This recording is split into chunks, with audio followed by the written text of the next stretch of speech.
हमें बार बार यही स्मृति दिलाता कि अब सतयुग आया कि आया। तो हमें भी श्री कृष्ण की दुनिया में जाने के योग्य बनना है ना। हमें भी ऐसा पुरुषार्थ करना है, ऐसी अवस्था बनानी है जो हम भी श्री कृष्ण के साथ रास करने के योग्य बने, खेलने के योग्य बने। ऐसा ऊंचा पद हम प्राप्त करें, ऐसा हमारा पुरुषार्थ होना चाहिए। तो आज प्यारे बाबा के महावाक्य हम सुनेंगे। आज बाबा के 11 तारीख के महावाक्य हैं। बाबा बोले, मीठे बच्चे, तुम्हारी एम ऑब्जेक्ट है वंडरफुल, रंग बिरंगी दुनिया, स्वर्ग का मालिक बनना। तो सदा इसी खुशी में हर्षित रहो, मुरझाया हुआ नहीं। बाबा कहते, बच्चे, मीठे बच्चे, तुम्हारी एम ऑब्जेक्ट है वंडरफुल, रंग बिरंगी दुनिया, स्वर्ग का मालिक बनना। तो सदा इसी खुशी में हर्षित रहो, मुरझाया हुआ नहीं। प्रश्न है, तकदीरवान बच्चों को कौन सा उमंग सदा बना रहेगा? बाबा बोले, हमें बेहद का बाप नई दुनिया का प्रिंस प्रिंसेज बनाने के लिए पढ़ा रहे हैं। तुम इसी उमंग से सबको समझा सकते हो कि इस लड़ाई में स्वर्ग समाया हुआ है। इस लड़ाई के बाद स्वर्ग के द्वार खुलने हैं। बाबा ने कहा, ये उमंग से सुनाना है सबको कि इस लड़ाई में स्वर्ग समाया है और उसी से ही क्या होंगे, स्वर्ग के द्वार खुलेंगे। इसी खुशी में रहना है और खुशी खुशी से दूसरों को भी समझाना है। खुशी खुशी से दूसरों को समझाना है। गीत है, दुनिया रंग बिरंगी, बाबा दुनिया रंग बिरंगी। ओम शांति। यह किन्होंने कहा बाबा को? यह दुनिया रंग बिरंगी है। किसने कहा? बच्चों ने कहा, है ना। अब इसका अर्थ दूसरा कोई समझ ना सके। बाप ने समझाया है, यह खेल रंग रंगीला है। बाबा कहते हैं खेल कैसा है? रंग रंगीला है। कोई भी बाइस्कोप आदि होता है तो बहुत रंग बिरंगी सीनरियाँ आदि होती हैं ना। अब इस बेहद की दुनिया को कोई जानते नहीं है। बाबा कहते हैं बाइस्कोप माना फिल्म होते हैं, उसमें देखो सीन कैसे रंग बिरंगे होते हैं ना, अलग अलग सीन होते हैं, कितना आकर्षण करने वाले। अब इस बेहद की दुनिया को कोई जानते नहीं। तुम्हारे में भी नंबरवार पुरुषार्थ अनुसार सारे विश्व के आदि मध्य अंत का ज्ञान है। तुम समझते हो स्वर्ग कितना रंग बिरंगा है, खूबसूरत है, जिसको कोई भी जानते नहीं है, कोई की बुद्धि में नहीं है। वो है वंडरफुल, रंग बिरंगी दुनिया। गाया जाता है वंडर ऑफ द वर्ल्ड। इसको सिर्फ तुम बच्चे ही जानते हो। तुम ही वंडर ऑफ वर्ल्ड के लिए अपनी अपनी तकदीर अनुसार पुरुषार्थ कर रहे हो। वंडर ऑफ वर्ल्ड माना स्वर्ग। वंडर ऑफ वर्ल्ड कहते हैं दुनिया में 7 अजूबे हैं ना। तो बाबा भी कहते हैं बच्चे सबसे बड़ा अजूबा कौन सा है? स्वर्ग है। तो स्वर्ग में जाने का बच्चे पुरुषार्थ कर रहे हैं। एम ऑब्जेक्ट तो है ना, वो है वंडर ऑफ वर्ल्ड, बड़ी रंग बिरंगी दुनिया जहाँ हीरे जवाहरातों के महल होते हैं। तुम एक सेकंड में वंडरफुल बैकुंठ में चले जाते हो, खेलते हो, रास विलास आदि करते हो। बरोबर वंडरफुल दुनिया है ना। यहाँ है माया का राज्य, यह भी कितना वंडरफुल है। मनुष्य क्या क्या करते रहते हैं दुनिया में, यह कोई भी नहीं समझते कि हम नाटक में खेल कर रहे हैं। नाटक अगर समझें तो नाटक के आदि मध्य अंत का भी ज्ञान हो, तुम बच्चे जानते हो बाप भी कितना साधारण है। माया बिल्कुल ही भुला देती है।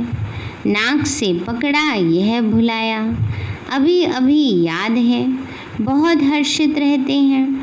ओहो, हम तो वंडर ऑफ वर्ल्ड स्वर्ग के मालिक बन रहे हैं। बाबा ने कहा अभी हर्षित होंगे, खुशी में होंगे और फिर भूल जाएंगे। बाबा ने कहा माया भुला देती है कि हम स्वर्ग के मालिक बनते हैं। बाबा कहते फिर भूल जाते हैं तो मुरझा पड़ते हैं। ऐसा मुरझा जाते हैं जो भील भी ऐसा मुरझाया हुआ नहीं होता है। बाबा कहते हैं ऐसे मुरझा जाते हैं जो भील भी, है ना, जैसे आदिवासी लोग होते हैं ना, कभी कभी कोई शिकार नहीं मिलता तो ऐसे ही मुरझा जाते कि सारा दिन आज क्या खाएंगे। तो बाबा कहते हैं ऐसे बच्चे तो उससे भी ज़्यादा मुरझा जाते हैं, ज़रा भी जैसे कि समझते ही नहीं हैं। बाबा कहते हैं ज़रा भी जैसे कि समझते ही नहीं हैं। बाबा ने कहा बच्चे कि हम स्वर्ग में जाने वाले हैं, हमको बेहद का बाप पढ़ा रहे हैं। जैसे एकदम मुर्दे बन जाते हैं। बाबा कहते हैं जैसे एकदम मुर्दे बन जाते हैं। बाबा कहते हैं बच्चे वह खुशी वह नशा नहीं रहता है। अभी वंडर ऑफ वर्ल्ड की स्थापना हो रही है। वंडर ऑफ वर्ल्ड का श्री कृष्ण है प्रिंस, यह भी तुम बच्चे जानते हो। कृष्ण जन्माष्टमी पर भी जो ज्ञान में होशियार हैं वह समझाते होंगे। Shri Krishna wonder of world का प्रिंस था। वह सतयुग फिर कहाँ गया? सतयुग से लेकर सीढ़ी कैसे उतरे? सतयुग से कलयुग कैसे हुआ? उतरती कला कैसे हुई? तो तुम बच्चों की बुद्धि में ही आएगा। उस खुशी से समझाना चाहिए कि श्री कृष्ण आ रहे हैं। बाबा कहते हैं उस खुशी से समझाना चाहिए कि बस अब श्री कृष्ण आए कि आए, आ रहे हैं। कृष्ण का राज्य फिर स्थापन हो रहा है।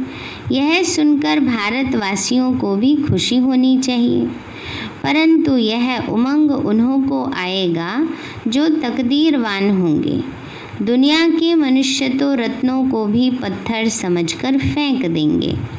यह अविनाशी ज्ञान रत्न है ना, इन ज्ञान रत्नों का सागर है बाप। इन रत्नों की बहुत वैल्यू है। बाबा कहते हैं इन ज्ञान रत्नों की क्या है? बहुत वैल्यू है। यह ज्ञान रतन धारण करने हैं। अभी तुम ज्ञान सागर से डायरेक्ट सुनते हो तो फिर और कुछ भी सुनने की दरकार ही नहीं है। बाबा ने कहा अभी डायरेक्ट सुन रहे हो ज्ञान सागर बाबा से तो कुछ सुनने की ज़रूरत ही नहीं। सतयुग में यह होते नहीं, ना ही वहाँ LLB ना ही सर्जन आदि होते हैं ना डॉक्टर होते, ना वकील होते, कुछ भी नहीं होते। वहाँ ज़रूरत ही नहीं है। वहाँ ये नॉलेज ही नहीं, वहाँ तो तुम प्रारब्ध भोगते हो। तो जन्माष्टमी पर बच्चों को अच्छी रीति समझाना है। अनेक बार मुरली भी चली हुई है। बाबा कहते हैं जन्माष्टमी पर बच्चों को अच्छी तरह समझाना है। अभी तो बाहर तो कहीं जाके समझा ही नहीं सकते हैं, तो जो भी संपर्क में आए उसको ही समझा दो। तो बच्चों को विचार सागर मंथन करना है, तभी पॉइंट्स निकलेंगी। भाषण करना है तो सवेरे उठकर लिखना चाहिए, फिर पढ़ना चाहिए, भूली हुई पॉइंट्स फिर ऐड करनी चाहिए। इससे धारणा अच्छी होगी। फिर भी लिखत माफिक सब नहीं बोल सकेंगे, माना जो जितना लिखा है उतना बोल नहीं पाते। जैसे भाषण करने जाते हैं तो कई बार क्या होता है, सोचे ये भी पॉइंट सुनाएंगे, ये भी पॉइंट सुनाएंगे, पर बोलते समय भूल जाते हैं। तो कुछ ना कुछ पॉइंट्स भूल जाती हैं। तो समझाना होता है कृष्ण कौन है। यह तो वंडर ऑफ वर्ल्ड का मालिक है। भारत ही पैराडाइज था, उस पैराडाइज का मालिक श्री कृष्ण था। अब हम आपको संदेश सुनाते हैं कि श्री कृष्ण आ रहे हैं। राजयोग भगवान ने ही सिखाया है, अब भी सिखला रहे हैं। पवित्रता के लिए भी पुरुषार्थ करा रहे हैं, डबल सिरताज देवता बनाने के लिए। यह सब बच्चों को स्मृति में आना चाहिए। जिनको प्रैक्टिस होगी वो अच्छी रीति समझा सकेंगे। कृष्ण के चित्र में भी चित्र बड़ी फर्स्ट क्लास है। देखा ना श्री कृष्ण का चित्र, दो तरह के चित्र हैं श्री कृष्ण के। एक है हाथ में गोला ले रहा है स्वर्ग का, पैर की तरफ है नरक, है ना, एक तो वो वाला है। दूसरा है पूरे पृथ्वी, वो तो छोटेपन का है। दूसरा है पूरे पृथ्वी में भारत पर विशेष, पूरे पृथ्वी के ऊपर बैठा है बड़ा श्री कृष्ण, और उसके चारों तरफ गुण, सारे जो भी कलाएं हैं, गुण हैं, शक्तियां हैं, वो सब लिखे हैं। तो बाबा कहते हैं कृष्ण के चित्र में लिखत बड़ी फर्स्ट क्लास है। इस लड़ाई के बाद स्वर्ग के द्वार खुलने हैं। इस लड़ाई में जैसे स्वर्ग समाया हुआ है। बच्चों को भी बहुत खुशी में रहना चाहिए। जन्माष्टमी पर मनुष्य कपड़े आदि नए पहनते हैं। बाबा कहते हैं जन्माष्टमी पे नए कपड़े पहनते हैं। लेकिन तुम बच्चे जानते हो अभी हम पुराना शरीर छोड़ नया कंचन शरीर लेंगे, है ना। कंचन काया कहते हैं ना, अर्थात सोने की काया। बाबा कहते हैं बच्चे सोने की काया, कंचन काया लेनी है ना। तो बाबा कहते हैं आत्मा भी पवित्र है और शरीर भी पवित्र है। अभी कंचन है अभी तो कैसा है ना, अभी तो लोहे का भी नहीं रहा है। लोहा फिर भी स्ट्रांग होता है ना। पहले वाले लोगों के शरीर कितने मजबूत थे, आजकल तो ऐसे हो गए जैसे कागज़ के, बस ज़रा सा सर्दी आई गीले हो गए हैं। जैसे पानी डालो आग से जल जाता है, पानी से गीला हो जाता है, ऐसे शरीर हो गए हैं, इतने नाजुक, है ना। तो बाबा ने कहा कंचन काया कहते हैं अर्थात सोने की काया। आत्मा भी पवित्र है और शरीर भी पवित्र है। अभी कंचन नहीं है, नंबरवार बन रही है। कंचन बनेगी ही याद की यात्रा से। बाबा जानते हैं बहुत हैं जिनको याद करने का भी अक्ल नहीं है। याद की जब मेहनत करेंगे तभी वाणी जौहरदार बनेगी। बाबा ने कहा जब याद की यात्रा अच्छी होगी तभी तो वाणी में पावर आएगी ना, जौहरदार होगी। अभी वह ताकत कहाँ है, योग तो है नहीं। लक्ष्मी नारायण बनने की शक्ल भी तो चाहिए ना, पढ़ाई चाहिए। कृष्ण जन्माष्टमी पर समझाना बहुत सहज है। कृष्ण के लिए कहते हैं श्याम सुंदर। कृष्ण को भी काला, नारायण को भी काला, राम को भी काला बनाया है। बाप खुद कहते हैं मेरे बच्चे जो पहले ज्ञान चिता पर बैठ स्वर्ग के मालिक बने फिर कहाँ चले गए। काम चिता पर बैठ नंबरवार गिरते चले आए। सृष्टि भी सतो प्रधान सतो रजो तमो बनती है। तो मनुष्यों की अवस्था भी ऐसी होती है। बाबा ने कहा जैसे सृष्टि भी सतो रजो तमो होती है, तो बाबा कहते हैं मनुष्यों की अवस्था भी ऐसी होती है। काम चिता पर बैठ सब शाम अर्थात काले बन गए हैं। अब मैं आया हूँ सुंदर बनाने। आत्मा को सुंदर बनाया जाता है। बाबा हर एक की चलन से समझ जाते हैं।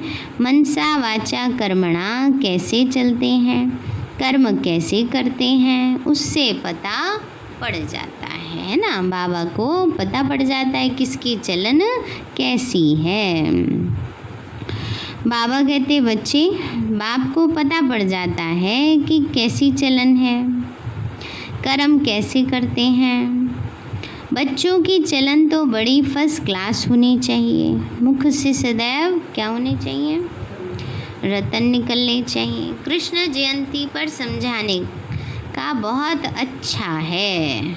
श्याम और सुंदर की टॉपिक हो, कृष्ण को भी काला तो नारायण को भी काला। राधा को फिर काला क्यों नहीं बनाते हैं, कैसी वंडरफुल बात श्री कृष्ण को काला बनाते, राधा को गोरा बनाते हैं। शिवलिंग को भी काला पत्थर रखते हैं। हाँ, राधा को गोरा इसलिए बनाते हैं क्योंकि शिव बाबा इस ब्रह्मा के पतित तन में प्रवेश करते हैं, है ना। ब्रह्मा बाबा तो सारे जीवन का अनुभवी है ना, 60 साल का है। लेकिन मम्मा जो थी राधा, जो भविष्य में राधा बनेंगी मम्मा, वो क्या थी? कुमारी थी, कन्या थी, है ना। तो पावन आत्मा है इस जन्म की, इसलिए राधा को हमेशा गोरा दिखाते हैं। अब वह कोई काला थोड़े ही है ना, तो ये तो आत्मा की बात है। शिव बाबा है क्या और चीज़ क्या बनाते? इन बातों को तुम बच्चे जानते हो, काला क्यों बनाते हैं, तुम इस पर समझा सकेंगे।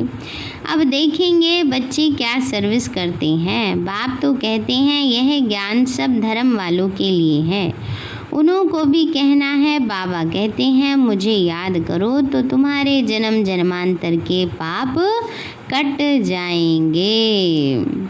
पवित्र बनना है तो किसी को भी तुम राखी बांध सकते हो, यूरोपियन को भी बांध सकते हो, कोई भी हो, उनको कहना है भगवान आज, तो ज़रूर कोई तन से कहेंगे ना। भगवान किसी को कहेंगे तो तन में तो आके कहेंगे ना। अब ऊपर से आकाशवाणी हो तो समझे ही नहीं। कहते हैं माँ में कम याद करो, देह के सब धर्म छोड़ अपने को आत्मा समझो। बाबा कितना समझाते हैं फिर भी नहीं समझते हैं, तो बाप समझ जाते हैं इनकी तकदीर में नहीं है। यह तो समझते होंगे शिव बाबा पढ़ाते हैं, रथ बिगड़ तो पढ़ा न सके, इशारा देना ही बस है। कोई कोई बच्चों को समझाने की प्रैक्टिस अच्छी है। बाबा मम्मा के लिए तो समझते हो यह ऊंचा पद पाने वाले हैं। मम्मा भी सर्विस करती थी ना, इन बातों को भी समझाना होता है। माया के भी अनेक प्रकार के रूप होते हैं। बहुत कहते हैं हमारे में मम्मा आती है, हमारे में शिव बाबा आते हैं, ऐसे आ जाएंगे मम्मा बाबा किसी भी तन में। बाबा कहते हैं सब माया के रूप होते हैं, ऐसे कहीं भ्रम में नहीं आना चाहिए। कोई बाबा निकल आते हैं, कहीं कोई बाबा कहते हैं, बिल्कुल अव्यक्त बाबा की तरह बोलते हैं। बाबा कहते हैं ये सब भ्रम है, ये सब माया के रूप हैं। तो बाबा कहते हैं बच्चे, शिव बाबा आते हैं, कहते हैं परंतु नई पॉइंट्स तो मुकर्रर तन द्वारा ही सुनाएंगे कि दूसरे किसी के द्वारा सुनाएंगे, यह तो हो ही नहीं सकता। ऐसे तो बच्चियां भी बहुत प्रकार की पॉइंट्स अपनी भी सुनाती हैं। मैगज़ीन में कितनी बातें आती हैं, ऐसे नहीं मम्मा बाबा उनमें आते हैं, वह लिखवाते हैं। नहीं, बाप तो यहाँ आते हैं डायरेक्ट, तब तो यहाँ सुनने के लिए आते हो। अगर मम्मा बाबा कोई के तन में आते हैं तो फिर वहाँ ही बैठ उनसे पढ़ें, नहीं यहाँ आने की सबको कशिश होती है। बाबा ने कहा बच्चे अगर किसी के तन में मम्मा बाबा आते हैं तो फिर उन्हीं से बैठ करके पढ़ेंगे। तो बाबा ने कहा ऐसा तो होता नहीं है, सबको कहाँ बाबा के पास मधुबन में आने की कशिश होती है। दूर रहने वालों को और ही जास्ती कशिश होती है। तो बच्चे जन्माष्टमी पर भी बहुत सर्विस कर सकते हैं।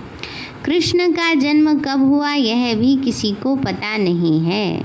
तुम्हारी अब झोली भर रही है तो खुशी रहनी चाहिए, परंतु बाबा देखते हैं खुशी कोई में बिल्कुल भी है ही नहीं। श्रीमत पर ना चलने का तो जैसे कसम उठा लेते हैं। बाबा कह रहे हैं कोई बच्चे श्रीमत पर ना चलने की, कि जो बाबा ने कहा है वो तो हमें बिल्कुल करना ही नहीं है, अपनी मत चलानी है। तो बाबा कहते हैं जैसे श्रीमत पर ना चलने की कसम उठा लेते हैं। बाबा कहते हैं बच्चे सर्विसेबल बच्चों को तो जैसे सर्विस ही सर्विस सूझती रहेगी। समझते हैं बाबा की सर्विस नहीं की, किसी को रास्ता नहीं बताया तो गोया जैसे हम अंधे रहे। यह भी समझने की बात है ना। बैज में भी कृष्ण का चित्र है, इस पर भी तुम समझा सकते हो। कोई से भी पूछो इन्हों को काला क्यों दिखाया है तो बता नहीं सकेंगे। शास्त्रों में लिख दिया है राम की स्त्री चुराई गई, परंतु ऐसी कोई बात वहाँ होती नहीं। तुम भारतवासी ही परस्तानी थे, अब कब्रिस्तानी बने हैं। फिर ज्ञान चिता पर बैठ दैवी गुण धारण कर फिर से परस्तानी बनते हैं। क्या बना रहे हैं बाबा? सबको परस्तानी बना रहे हैं।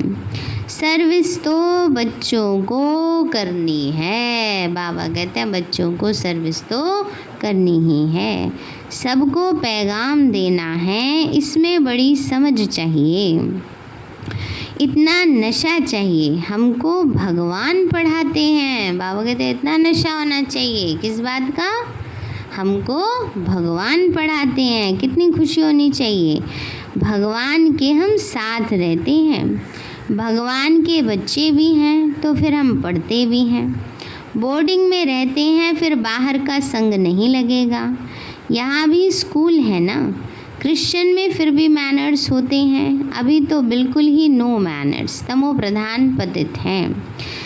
देवताओं के आगे जाकर माथा टेकते हैं। कितनी उनकी महिमा है। सतयुग में सभी के दैवी कैरेक्टर थे, अभी तो सबके कैसे कैरेक्टर हो गए हैं? अभी आसुरी कैरेक्टर हैं। ऐसे ऐसे तुम भाषण करो तो सुनकर बहुत खुश हो जाएंगे। मुख छोटा और बात बड़ी, यह कृष्ण के लिए कहते हैं। अभी तुम कितनी बड़ी बातें सुनते हो इतना बड़ा बनने के लिए, है ना। श्री कृष्ण छोटे बचपन में कितनी ज्ञान की बातें कर देते थे तो उनको कहते थे छोटे मुँह बड़ी बात। तो बाबा कहते हैं अभी तुम बच्चे कितनी बड़ी बड़ी बातें सुनते हो। तो बाबा ने कहा बच्चे अभी तुम कितनी बड़ी बातें सुनते हो बड़ा बनने के लिए। तुम राखी कोई को भी बांध सकते हो, यह बाप का पैगाम तो सबको देना है।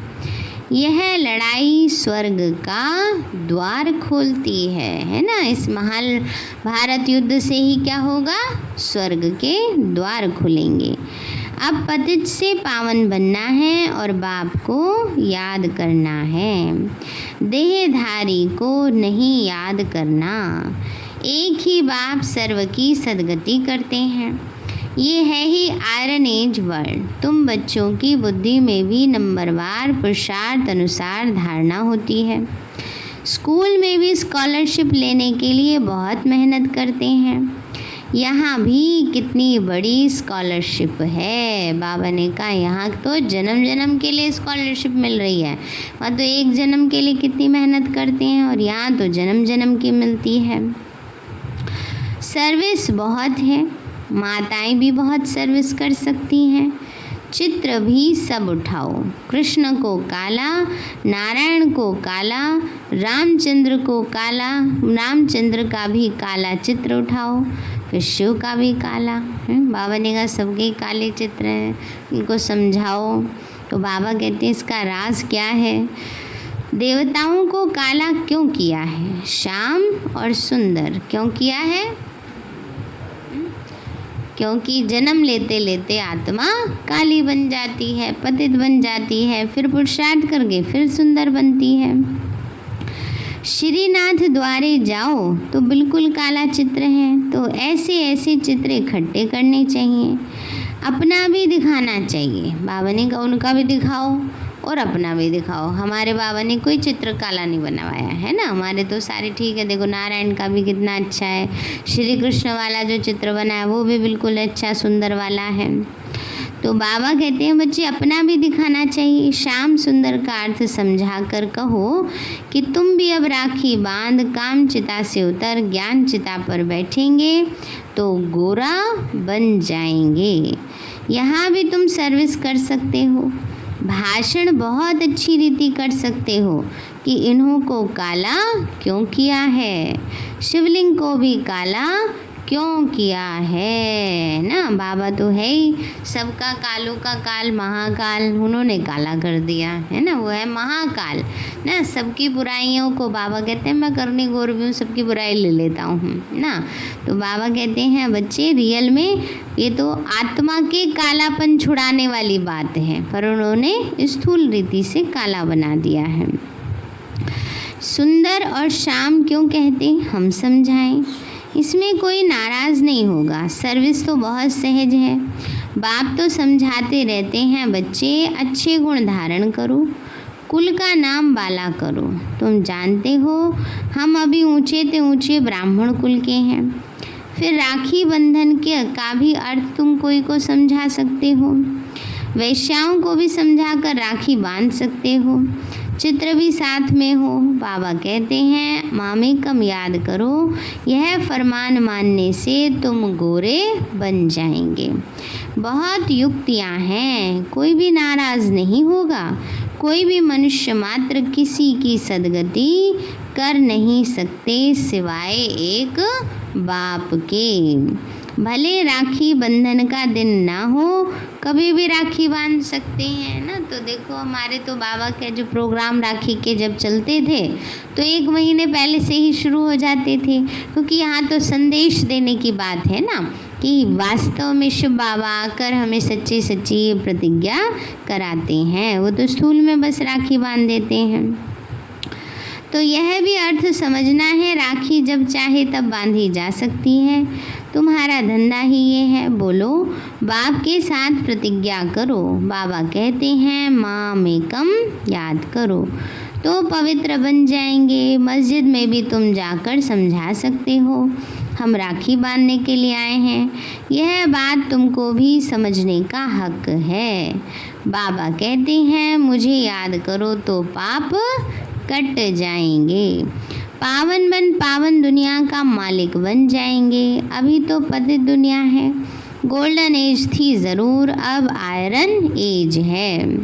तुमको गोल्डन एज में खुदा के पास नहीं जाना है, ऐसे सुनाओ तो झट आकर चरणों में पड़ेंगे। बाबा ने कहा ऐसे सुनाना चाहिए तो आकर झट चरणों में पड़ेंगे कि खुदा के पास नहीं जाना है गोल्डन एज में ना। तुम इस समय पुरुषार्थ करोगे तब गोल्डन एज में आओगे। अच्छा मीठे मीठे सिक्के लदे बच्चों प्रति माता पिता याद प्यार और गुड मॉर्निंग। रूहानी बाप की रूहानी बच्चों को नमस्ते। रूहानी हम बच्चों की रूहानी माता पिता बाप दादा नमस्ते नमस्ते नमस्ते बाबा नमस्ते। धारणा के लिए मुख्य सार है ज्ञान रत्नों के सागर से जो अविनाशी ज्ञान रत्न प्राप्त हो रहे हैं उनकी वैल्यू रखनी है। ज्ञान रत्नों के सागर से जो अविनाशी ज्ञान रत्न प्राप्त हो रहे हैं उनकी वैल्यू रखनी है। विचार सागर मंथन कर स्वयं में ज्ञान रत्न धारण करने हैं। बाबा ने कहा विचार सागर मंथन कर क्या करना है, स्वयं में ज्ञान रत्न धारण करने। मुख से सदैव क्या निकालने हैं, रत्न ही निकालने हैं। दूसरा है याद की यात्रा में रहकर वाणी को जौहरदार बनाना है। जौहरदार माना पावरफुल। वाणी में पावर कब आएगी, जब हमारा योग अच्छा होगा। तो याद की यात्रा में रहकर वाणी को जौहरदार बनाना है। याद से ही आत्मा कंचन बनेगी, इसलिए याद करने का अक्ल सीखना है। बाबा ने कहा याद करने का भी अक्ल सीखना है। बच्चे भूल जाते हैं ना, बाबा कहते हैं और कोई तो तुम्हें भूलता नहीं, जो बाबा इतना लायक बनाते सुख देते वो भूल जाता। इसलिए बाबा को याद करने की अक्ल सीखनी है। वरदान दिया बाबा ने, पुरानी देह और दुनिया को भूलने वाले बाप दादा के दिल तख्त नशीन भव। पुरानी देह और दुनिया को भूलने वाले बाप दादा के दिल तख्त नशीन भव। बाबा बोले संगम युगी श्रेष्ठ आत्माओं का स्थान है ही बाप दादा का दिल तख्त। ऐसा तख्त सारे कल्प में नहीं मिल सकता। विश्व के राज्य का व स्टेट के राज्य का तख्त तो मिलता रहेगा, लेकिन यह तख्त नहीं मिलेगा। यह इतना विशाल तख्त है जो चलो फिरो खाओ सो, लेकिन सदा तख्त नशीन रह सकते हो। बाबा ने कहा इतना बड़ा तख्त है जो आराम से चलो खाओ पियो सब कुछ करो बाबा के साथ। तो बाबा ने कहा इतना बड़ा बाबा का तख्त है, लेकिन सदा तख्त नशीन रह सकते हो। जो बच्चे सदा बाप दादा के दिल तख्त नशीन रहते हैं, वे इस पुरानी देह व देह की दुनिया से विस्मृत रहते हैं। इसे देखते हुए भी नहीं देखते। बाबा ने कहा जो बाबा के दिल तख्त पर रहते हैं, वो जैसे इस दुनिया को देखते हुए भी नहीं देखते हैं। स्लोगन है हद के नाम मान शान के पीछे दौड़ लगाना, अर्थात परछाई के पीछे पड़ना। हद के नाम मान शान के पीछे दौड़ लगाना, अर्थात परछाई के पीछे पड़ना। सारे हैं मीठे बच्चे, तुम्हारी एम ऑब्जेक्ट है वंडरफुल रंग बिरंगी दुनिया का मालिक बनना। तो सदा इसी खुशी में हर्षित रहो, मुरझाया हुआ नहीं। प्रश्न है तकदीरवान बच्चों को कौन सा उमंग सदा बना रहेगा? बाबा बोले हमें बेहद का बाप नई दुनिया का प्रिंस प्रिंसेस बनाने के लिए पढ़ा रहे हैं। तुम इसी उमंग से सबको समझा सकते हो कि इस लड़ाई से में स्वर्ग समाया हुआ है। इस लड़ाई के बाद स्वर्ग के द्वार खुलने हैं। इसी खुशी में रहना है और खुशी खुशी से दूसरों को भी समझाना है। गीत है दुनिया रंग रंगीली बाबा, दुनिया रंग रंगीली। अच्छा ओम शांति। चलो अब